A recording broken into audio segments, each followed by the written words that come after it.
That's what I've had an issue with as a student. I remember going to, it might have been EATA or it might have been something. I remember seeing someone, I was like, oh, I really want to talk to that person.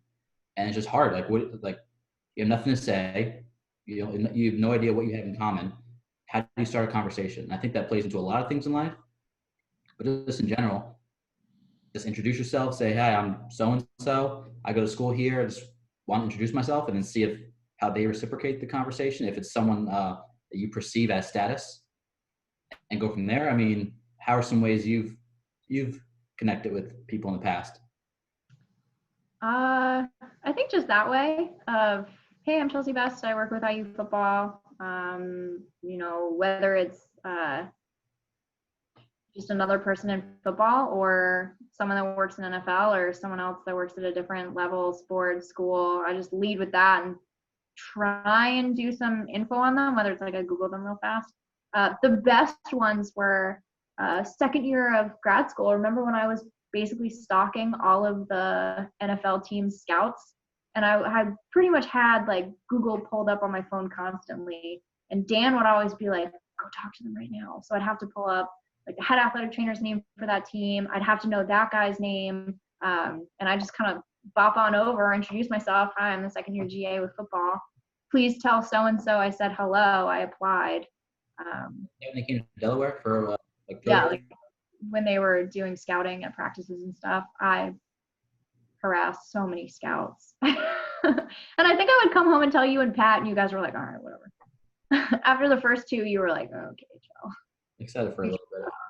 Yeah. But then there was that one day where I think it was the Raiders. It was the Raiders scout. I went to him and said hi, like introduced myself. Please tell blah, blah, blah. I applied and I'm awaiting their response. And then the guy called. Remember that? I was geeking out for like a week. That's awesome. Yeah. I don't remember, but that's awesome.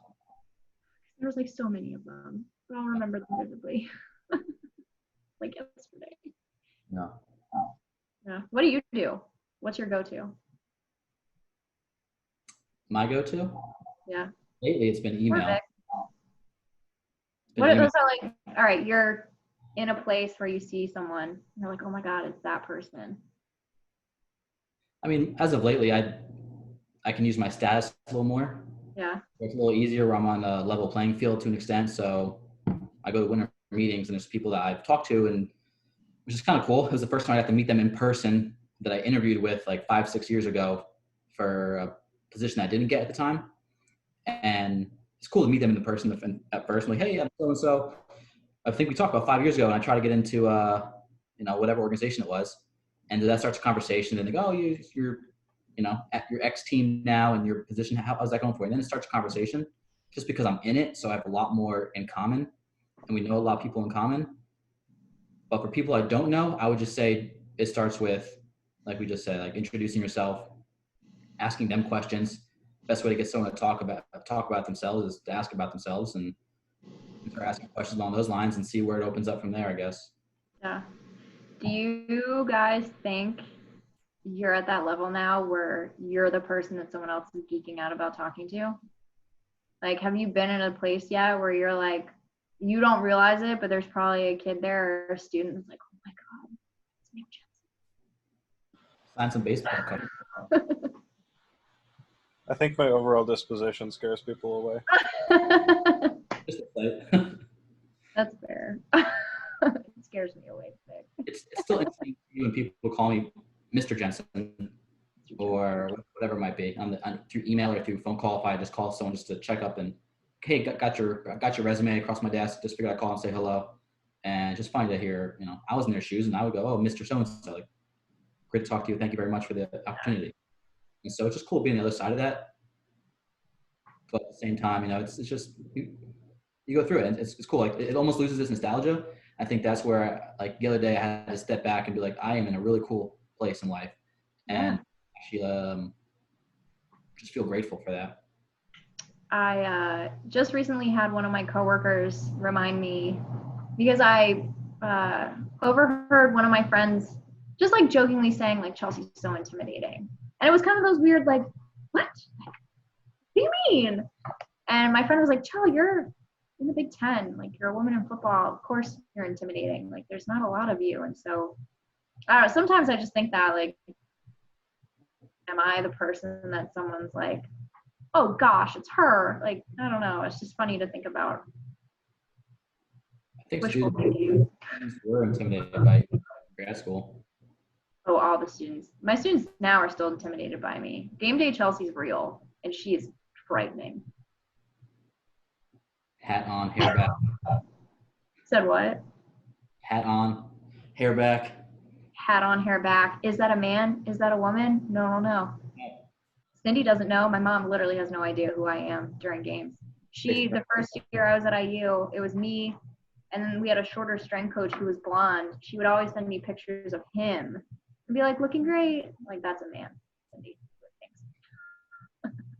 Close enough. Like, where's Waldo? 1,000%. But like, where is this petite man amongst very large men? And it's not Nick Jensen. and it's not Nick Jensen. No. We've been mistaken before. In sweaters. I don't have blonde hair. That's my different. Oh. Okay. What else? What else you got? I'm just trying to walk more down memory lane. Like, we must note that we went to rival high schools. You forgot that in the beginning. We're from essentially rival high schools in New Jersey. Vic knows the high school. Does Vic remember the high school though? Does Vic remember which high school is the better high school? Flemington Central. Oh, Amanda. North Hunterdon. How did we put that together? It was just one random day in undergrad, right? It was junior year, I think. Yeah, I do remember this. So I transferred into the program. I'm actually a year older than Nick, but he was a year above me. And then at one point we like leveled out and we graduated together. But I think it was like my gray shirt year.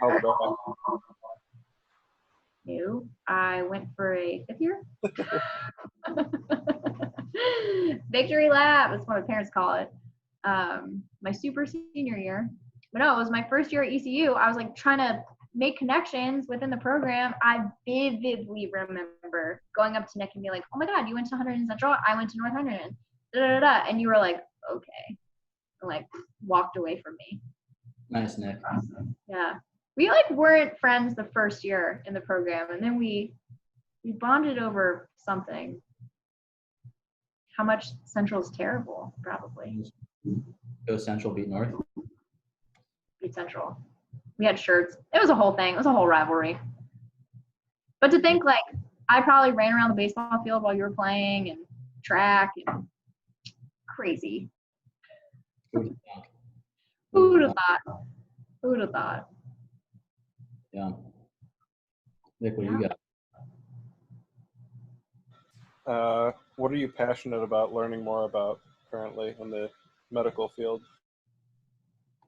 Right now, I am trying to better myself with the shoulder and upper extremity. So whether that's basic anatomy or new techniques.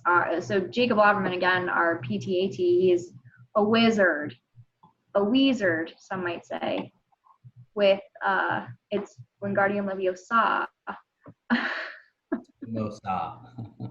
Leviosa with upper extremity. His knowledge is just insane. So I've been picking his brain, reading up a lot.